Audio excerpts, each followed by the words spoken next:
Hey everybody, welcome to tnSportsChat presented by Lehigh Valley Health Network. I'm Patrick Matsinko along with Justin Carlucci. We have a special guest this week.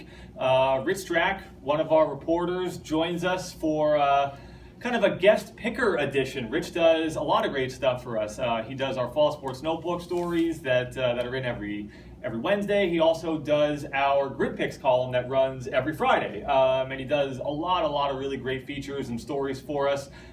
Rich, great to have you on. Why don't you tell us a little bit about yourself? Well, thanks for having me on the show. Appreciate it. Well, I came up from New Jersey about 6 years ago where I taught high school and coached football and baseball. I coached football for 17 years at a big high school. In fact, I was an assistant varsity coach, head freshman coach. And I want to mention something. Our freshman team had 48 kids on the average every year. So I don't know if you see that much around here, but we had a pretty big program. Happy to be here. I walked in looking for the contract for the bonus to do the show. I'm still looking for it. I was looking for one too. I started this thing. I was like, wow, look at this thing blow up. Well, anyway, you guys faked me out. You brought me under false pretenses, but that's okay. But we got you here. Glad to be here, guys. But thank you very much. We're into week 6 now. We're into the second half of the season. Just kind of thinking back on some of last week's games. We had Tamaqua post another big shutout win over Blue Mountain. Jim Thorpe picked up another huge win over Midwest. Their two are still there are undefeated teams so far to this point in the season. Justin, just kind of thinking about a lot of the stuff we've been talking about, they've really lived up to the expectation this year. Tamaqua and Thorpe, if that's what you're talking about, they're both for real, and they're just taking care of business one game at a time. Rich, Tamaqua 28-0 shutout against Blue Mountain last week. Jim Thorpe 55-7 over Midwest, and you talk to a coach and they'll say, oh, we always got to get better, but it's hard to pinpoint any weakness on any of these two teams. But let me say this as a former coach. Are they that good, or is the competition not coming up to their level? And here's what I mean by that. If you win a lot of games 55-7, 63-0, that kind of thing, and then you get a North Schuylkill like this week, or you get a Pottsville, and now you're in a game where it's you're in the fourth quarter and you need a 3rd down 7 pass, or you need a stop in the red zone from your defense. I think both of these coaches don't really know what they have until they play somebody as competitive as they are. So I think this week especially, will tell us more about Thorpe and more about Tamaqua. And then if they do win big, then you can say, well, they beat these other teams 63-0 because they are that good. But right now, I think both coaches really don't know what they got, in terms of playing against better competition. But like you mentioned, I think we're going to find out this week. And our game of the week is a big one. It's North Schuylkill at Jim Thorpe. That's a huge matchup, a huge test, obviously, for both. Rich, what do you see when you look at those two teams? We know what Jim Thorpe's all about. We've heard a lot, we've seen a lot, we've read a lot about North Schuylkill. What they're capable of. What do you think, or what do you see when you look at that matchup? Well, here's why I like Jim Thorpe. They're multi-dimensional. When I covered one of their games earlier in the year, they used 14 ball carriers in one game. They spread the offense out. Their wide receivers are really running backs. They take hands off some pitch outs. They've got some really key guys. Selby is not he's the go-to guy. Geisinger this past week, Jaron, I think he was phenomenal. So what Rosenberger wants to do is get the ball into so many different hands. Schuylkill is going to have to play a great defensive game. Hope it's close in the fourth quarter. I don't see it happening. I think Thorpe's going to win it. Give me a score. I think Schuylkill will score. I think maybe they'll get 2 touchdowns. I'll give them 12. I'll give Thorpe 30-12 Thorpe. Could be a big statement win for Jim Thorpe. But yeah. It's nice to have you here because usually you get those little snarky comments in your column. Now we get to put you on the spot one time. But yeah, so you're expecting big things for Thorpe at home, opening up their Division I schedule. So that would be a huge win for Thorpe. But you got North Schuylkill who coming off a win against Mount Carmel. Jaden Libby had a huge game. They ran a lot of read option type stuff. So we'll see what the Red Swarm could do. Our Times News leading defense statistically. Yeah, and obviously we look at a Pottsville team that has another big test this week, going to Pottsville, coming off of, I think, what we kind of thought was a statement win last week over Blue Mountain. Now this week they get to, try to keep it going. This is, I don't know, it's kind of fascinating. You think about all the great high school football we have in Pennsylvania. we got a stat earlier on Tamaqua, which, I mean, just blows my mind. I mean, what can you tell me about that stat on that Tamaqua defense, which pitched another shutout last week against Blue Mountain? Well, I didn't do the research on it, so I like how you try to throw me under the bus in case it wasn't accurate. But Jason Boer sent us a note that said, Jason Boer, who does a lot of work around here, Times News guy, PAA official actually, that Tamaqua is the only high school football team in the state that hasn't been scored upon yet, and it's just so hard to believe. I mean, he does his due diligence and all of his homework, so I'm assuming Jason's He's our draft expert. That one's tough to believe. But man, so Tamaqua and Jim Thorpe, dominant defenses, dominant offenses. We're not going to peek ahead to week 9 just yet, but I know Rich is kind of building that momentum in his columns. But yeah, so you got, or you also want to talk about the Tamaqua game this week? Yeah, I think that's obviously, you look at Tamaqua undefeated again, unscored upon, kind of just as advertised. They've been doing it on both sides of the ball. Rich, another big Division I matchup here with the Raiders. Tamaqua's got the three-headed monster in the backfield, and Oblak, the quarterback, is he can do it all. Now, I don't know if Pottsville at home makes a difference, so maybe, Justin, I'll pass you the ball and ask you, Thanks. Is there a weakness in Tamaqua that Pottsville can exploit if you're Pottsville's coach? I don't think so.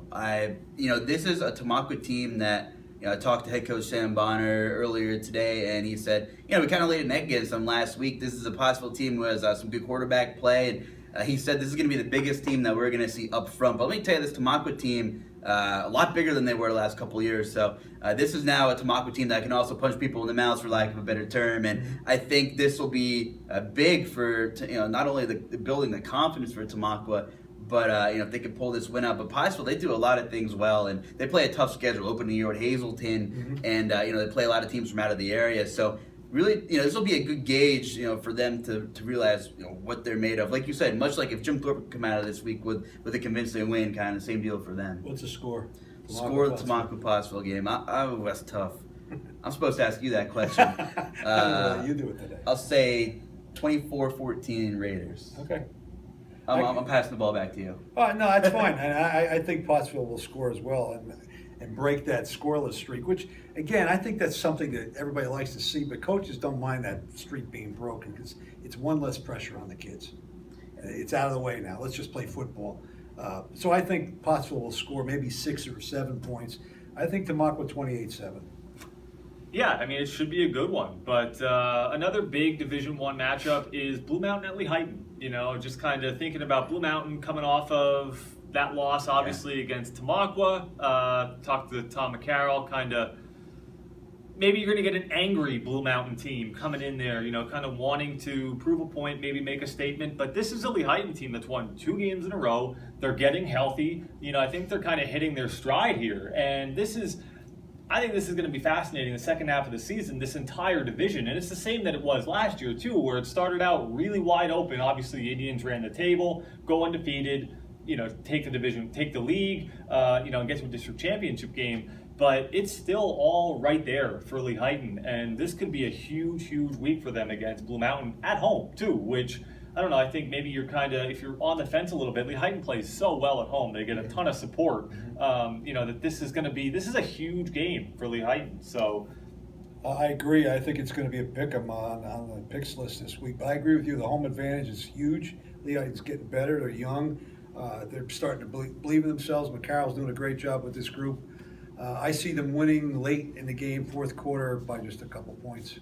Yeah, I think it's just so hard to pick against Lehigh, especially at home. I always feel like Tom McCarroll and those guys, they do such an awesome job scheming and putting these kids in the right position to succeed. No matter who they have. Obviously, last year they had Cody Shear, they had Quan Bradley Chambers, they had all these guys. This year it's kind of turned over. They have a bunch of different guys. They had low numbers. They had some injuries at the beginning of the year. But you've seen Zach Crum, Chris Whiteman, Zach Hunsaker, Ben Schatz. You've had a bunch of different guys,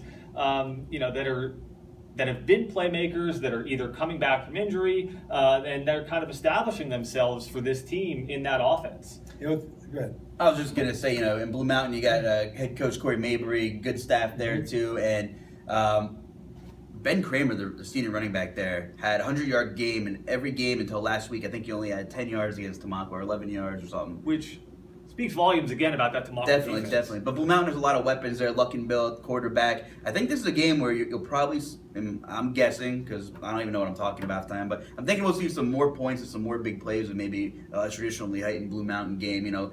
Crum and Whiteman are really starting to connect for Lehigh, and Blue Mountain can put up points offensively, but they also give up some points too. So we'll see. I'm gonna dodge the bullet on this one since you're gonna be there Friday night. Since you evaded to give us a pick in the Tamako game, then give us a Lehigh and Blue Mountain score, Pat. I'm gonna go Indians 28-20.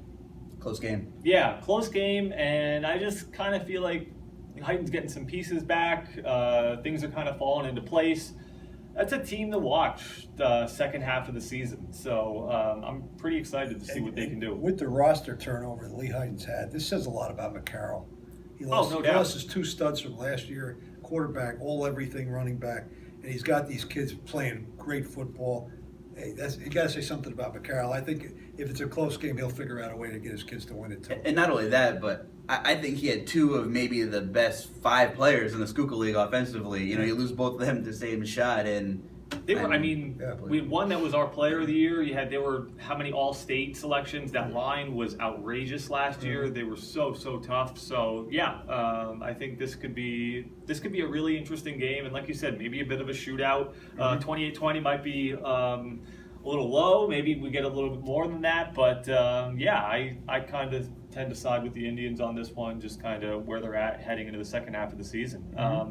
Another really interesting game. I don't know. I think, from my perspective, is Northwestern at Palmerton. Kind of seen Northwestern play a lot of tough teams, a couple of overtime games, picked up some big wins, but Palmerton also, which got its first win last week or on Saturday against Penn Argyl, put up over 60 points. The Bombers, though, had kind of murderer's row in terms of their opening schedule, but this is a Palmerton team that is anything but what their 1-4 record would indicate. You know what? Everybody's saying it, and it's true. We saw, I don't know who talked to Coach Snyder this week. I don't know who did that capsule, but I was putting it in the computer, and he's like, we can't. Oh, it was Brad. I'm like, we can't look past. That record is deceiving. Palmer, like you said, has the Murderers Row schedule. Who did they play? They play all the top. Saucon, Palisades, Southern Lehigh, and Notre Dame. I mean, talk about getting thrown right into the fire. Now Northwestern. Who has, both teams are battle tested in different ways. Northwestern played 2 overtime games already, and Palmer's played. You look at strength of schedule, and I'm just making this up. They're number 1. We don't even have to do any math. This is going to be a good Colonial League showdown, and I think this is one where honestly anything could happen in this one. It's going to come down to the wire. Does the home field matter here? Home field for Palmerton, does it matter here? Northwestern won at Palmerton a few years ago. Palmerton won at Northwestern, I think, last year. So, you know what they say in like NFL and college? You give the home team 3 points. Well, seeing 3 points in high school is kind of rare. So it's what do you do? Just like I don't know. But that they're gonna be fired up for that one. And Palmerton is hungry, and Northwestern's balling her. Man, what a season! Dual threat. All in. He's balling. Yeah, he's balling. You guys are so clever. But, he made that all by himself. He's a writer. But I think that'll be an interesting one. Again, you think about Palmerton 1-4, but the Bombers are, looking good, and I think are going to be kind of a force to be reckoned with there down the stretch at the end of the season. So, we had a lot of games on Thursdays and a lot of games on Saturdays. Some teams have more than a week to prepare, like an extra day, and some teams have a day less. Does that affect anything? Look at Northern Lehigh, though, which played Wilson to open the season on a Saturday and then had to come back and play Caddy on a Thursday and pretty much, blasted Caddy on Thursday night. So, as a former coach, early in the season, I think it matters a lot because the conditioning isn't quite there. You see a lot of penalties early in the season. The schemes aren't being run. The execution isn't good. But I think as you go through the season, I don't know about short weeks or long weeks give you any advantage. Maybe for the coaching staff to watch more film. But as far as the kids getting ready, I don't think it makes too much of a difference. Yeah, so I think if anything, they have a lot of momentum coming off of a big win Saturday, their first of the year. They played a lot of different, got a lot of different guys, some action on Saturday. So, but for this one, Rich, how do you see this one playing out? I think Northwestern is just too strong for Palmerton. I think it could be a shootout too, but I don't see Palmerton getting 60 points, I'll tell you that. So it'll be close, maybe 28-26 type game, but I think Northwestern wins it. big game for Henry against Bangor, 120 some yeah. yards. He was the bell cow, 20 carries, 134 yards, and Nick Henry's been, I mean, think about Devin Ballinger, a quarterback, but obviously he's been a tremendous compliment there with that offense. It's going to be a slugfest, Colonial League slugfest. And another one, too, with Northern Lehigh going to Southern Lehigh. I mean, Northern Lehigh came off of a tough game last week against Saucon. This week gets a Southern Lehigh team that knocked off Palisades last week, a defending district champion. Logan Edmond had a huge game for the Spartans last week, through the air and on the ground. This is a Southern Lehigh team that you just really can't sleep on, and I don't know. I mean, maybe this week it might be tough for Northern Lehigh to kind of keep pace with Southern Lehigh offensively. Well, I was gonna say, Rich. I think Southern Lehigh is a team where kind of people were like, "Wow, like what's wrong with them?" And then midway through the season, things start to develop and maybe click, and things are easier. They play a little faster, and boom, they put a 40 spot up. I mean, the game wasn't even close. So look at Southern Lehigh, who everybody saw has a ton of talent. We're at the halfway point. They're starting to play faster football now, less thinking. Well, Joe Tout's Northern Lehigh Bulldogs, they went winless last year. And I think they won their first 2 this year. Is that correct? That's right, yeah. And what he wanted to do was establish the running game, which he didn't have last year. And he did that in the first couple of games. But this is another animal. I don't see Southern Lehigh, I don't see Northern Lehigh playing smash mouth against this Southern Lehigh team. I don't see it being too close. I just think Southern Lehigh is too much for Northern Lehigh. Another interesting game, too. You think about just the game that you'll be at this week, Rich. Shenandoah Valley and Panther Valley. Mm-hmm. Panther Valley's won the last 2 against Shenandoah. Do you feel like this is a chance for the Panthers to get back on track? I do, and I'm going to say this about Eric Rice, and I used to say Reese, but I was correct a lot of times. Their quarterback, he's good. He's flexible. He stands in the pocket. He gets out of the pocket. He makes accurate throws. He doesn't have the greatest blocking in front of him. He's hit receivers wide open, dropped the ball. He's been hurt. He comes off the sideline in the middle of the fourth quarter. He's back at it. The kid's an athlete. I think he's going to be the difference maker in this game. You got the running back, too, Figueroa. Yeah. So they got 2 weapons in the backfield. I think they'll get back on track. They just had, 3 games in a row? Where they're totally pretty brutal stretch. Oh, brutal! And Scott Price knew it. He told his kids. He said, "We just got to compete in the next 3, and then we got to get to the schedule where we need to win." And he believes, and his kids believe, that they can turn this into a 500 season or 1 game above. And it starts here, I think, against this opponent this week. Yeah, not sure what the health status with Figueroa is. I didn't see him in the box score last week, so that could be interesting. Could make a difference. Yeah, could be. I saw him in Panther Valley a couple weeks ago. Played Tamaqua, part of that tough stretch of that schedule, and let's look at some of those Division I teams like Tamaqua and Jim Thorpe, and they're big, they're huge, and I think, like you said, Rice will have some time to throw the ball in the pocket the next couple of weeks and could really open up that Panther Valley offense. And they have the wide receiver White at 179 yards. Like White, yeah. He's a real deal, and he'll be looking for White down the field. Hopefully, he has enough time to get to him. And again, this is a Shenandoah team that's winless. And you think about the remaining schedule, just kind of look before we came in. After Shenandoah, too, Panther Valley's remaining 4 opponents are combined 7-13. So things do, you don't want to kind of overlook anybody, obviously, or take anybody lightly, but on paper, it lightens up a little bit. Doesn't Shenandoah dress about 17 players? Which obviously is difficult just in terms of you have guys playing both ways. Yeah. Anybody gets dinged up. I mean, you just don't have the depth there. But I think, too, it's a lot of what, a team like a Panther Valley, which is a small school, is struggling with as well. So, and another team, too, that's looking to get on the board, Marion at Myersville. Another interesting matchup. Colts coming off of a tough one against Schuylkill Haven. That was a Thursday night game last week. So, same with Panther Valley. Both teams have had a little bit longer here, an extra day to kind of, get ready, kind of get prepared. Marion going to Myersville. Is this a winnable game for the Colts? I mean, they've dealt with a lot of injuries, like most teams, and almost every team has this year. But is this a winnable game for Marion? I say yes. And when they lost Seth Pollock early in the year. In the scrimmage, yeah. Right, for the season. That was huge. That would be obviously a big help for them. I think it is. I think Myersville's weakness is in the secondary. I think Marion can exploit that. I think the coach has them confident enough to look at this game as definitely winnable. Myersville, they what was it last week? Who'd they play last week? Schuylkill Valley. And they got, 30-0 loss. Yep. And I picked Minersville, so what do I know? Not much. Me either. I don't even know why I do this. But Minersville, what, this week, that week, I think they got 2 wins. You can't, I don't know what they are. Yeah, you know what? They know what they are. They're 2-3, so I don't even know how I know this. I'm a wealth of Schuylkill Football League knowledge, but I actually just looked it up before. Okay. So they actually beat Nativity earlier this year, and they ran the ball 62 times. There's been a couple of games where they've thrown the ball a lot, and I talked to Marion head coach Pat Morgans a little bit ago, and he said we got to expect a little bit of everything. It seems like Minersville is maybe toying with what their identity should be. Yeah. Passing the ball out some games, running the ball a ton some other games. We look for Marion. Keith McCall's back and is almost 100%, had 100 yards last week. They got their passing game going, but they didn't get the run game going. Like you said, not having Pollock is a huge blow, but expect to see some Matt Doherty, and Nick Falls had a touchdown. So I think this is going to be a close game. I think it'll be a good game. You think Marion wins it? I think they got a shot. Give me a score. I don't have one. I don't know. That's why I never win the grid Where's pick. your crystal ball? Come on. Too expensive. They don't pay me enough here to go buy one. 14.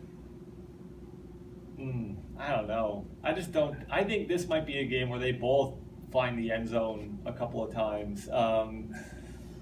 Man. Who you picking? 28, 21. Marion? Minersville. Wow.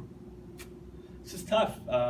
Marion, I know they've had those injuries, but definitely a team that's still looking for balance and consistency on offense. But maybe this is the week that they find it. I feel like this is a week that we're going to learn a lot about a bunch of our teams. When you coach a winless team, and unfortunately I had that, I had that privilege. 2 ways it can go. The kids could either feel like they're going to lose before they get to the sideline, or they're really, really hungry to get that first one. So a lot of this is on the coaching staff, and I think they're going to be confident, focused on this game, because they're not looking at somebody that's going to, coming in 4-0 and going to steamroll. I think Marion's going to find a way and get there first. And I know Pleasant Valley is another team that's looking for its first win of the season, has a huge rivalry game Friday night against Pocono Mountain East. The Old Oaken Bucket game, the Bucket game, however you want to phrase it. But either way, it's a big one, and it's big for both. Pocono East comes into this 1-4, Pleasant Valley 0-5. Pleasant Valley played Deer really tough on Saturday, forced 5 turnovers, had a bunch of chances, but kept punching, kept fighting all the way through.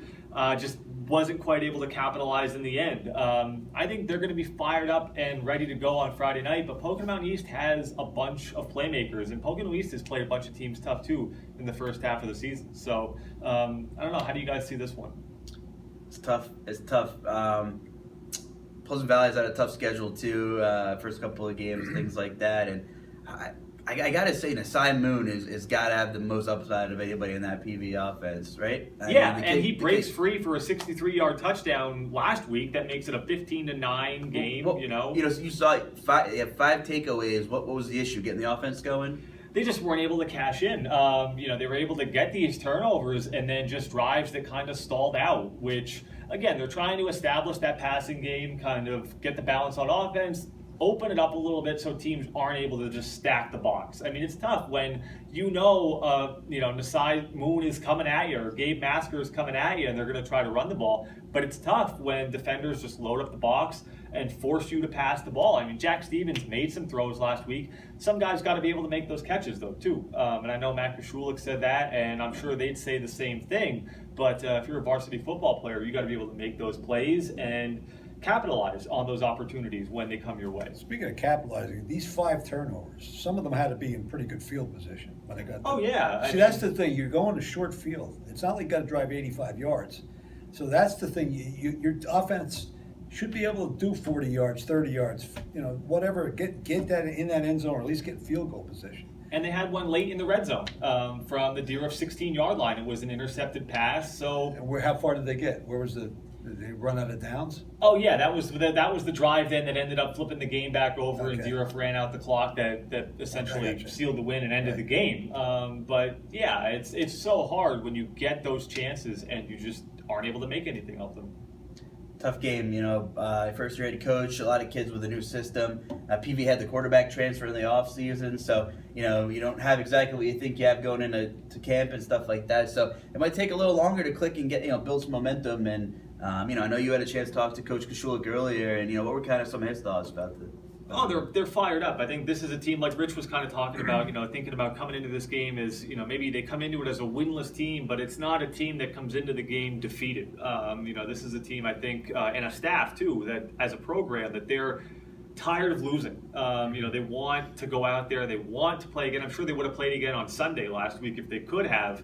But they're eager and they're excited to get back out there and they're ready to get win number one. And it'd be no better way and no bigger way to do it than against probably one of their arch rivals in Pocono Mountain East. You look at Marion and you look at Pleasant Valley, rich in football tradition. That has something to do with it, I think. I think that school history, this is not a program that has lost a lot of games over the years. I agree with that. I think this year, this particular week, they're both going to be hungry to get a win. So we'll see what happens Friday night. I think it's going to be a good matchup. Pocono Mountain East has a lot of offensive firepower that they've shown throughout the season, so it's going to be tough for Pleasant Valley to stop them. But yeah, like I said, they're going to definitely be eager and ready to roll. So that's it for our local games. Do you guys have anything else that you kind of want to touch on this week? The other thing too, our game of the week, Lehigh Valley Health Network game of the week this week was Marion and Panther Valley Volleyball. Panther Valley won that one. Panther Valley Volleyball is undefeated this season, obviously having a great run coming off of a lot of District 11 success, championships, appearances in the state tournament. So Panthers looking really, really good this season, and it'll be exciting to see what they can do here going forward. But that was our Lehigh Valley Health Network game of the week this week. Again, our football game of the week Friday night is North Schuylkill at Jim Thorpe. Justin, you were able to do two stories there. Jaron Geisinger, after a huge game against Midwest, is our player of the week. Yep. So be sure to check out Thursday's Times News for our overtime column, our player of the week, our game of the week. And like I said, Rich Strack does his Grid Picks column every Friday, so look for that. Kind of see where everybody stands. I usually don't know where I am until somebody tells me about it, until I'm alerted. Usually it's if I'm slipping near the back of the field, I guess. You're moving up, so is this guy. So that's good news. That's why you came here. You wanted the intel. Yeah, I want to know what your picks are so I can copy them down for mine. Also, I must apologize to Rich because I am very late in getting him my picks, and as you can see, I still haven't done that. So look for that on Friday, and then again on Saturday we'll have full stories, photographs from our games, full box scores, which is really, really nice. So look for that in Saturday's paper, and I think that's pretty much everything for this week. Before we get out of here, Rich, put the ball in your court. Anything else you want to bring up until next time? I'm just going to keep building the momentum on Thorpe and Tamaqua. Let's for the area. They come together at Thorpe in week 9 undefeated. A lot to get through, yes, but that's going to be a classic matchup. Going to be a lot of parking in people's backyards around the stadium. I might even Shut the towns down. Rent a space and put a stick in the ground and say $10 parking. And didn't you say you don't want to work anywhere there? Me neither. Let's get our think, boss to just let us go to the game. I think I'm sick that day. And pay us. Yeah. Why not? Yeah. We might have to take a group field trip to that game. Yeah, maybe we'll just go check it out. But we got a taste of that last year too with Lehigh. Yes, that was regular season thousands finale. of fans, beautiful. So, that's what Friday Night Lights is all about. Really, it's great stuff. That's going to be epic. So, but that's on the horizon. That's all though for this week. For Justin Carlucci, for Rich Strack. Thank you for having me on. Appreciate Thank you Definitely. so much. I will. Yeah, thanks so much for joining us. You're more than welcome anytime. For these guys, I'm Patrick Matsinko. This was TN Sports Chat presented by Lehigh Valley Health Network.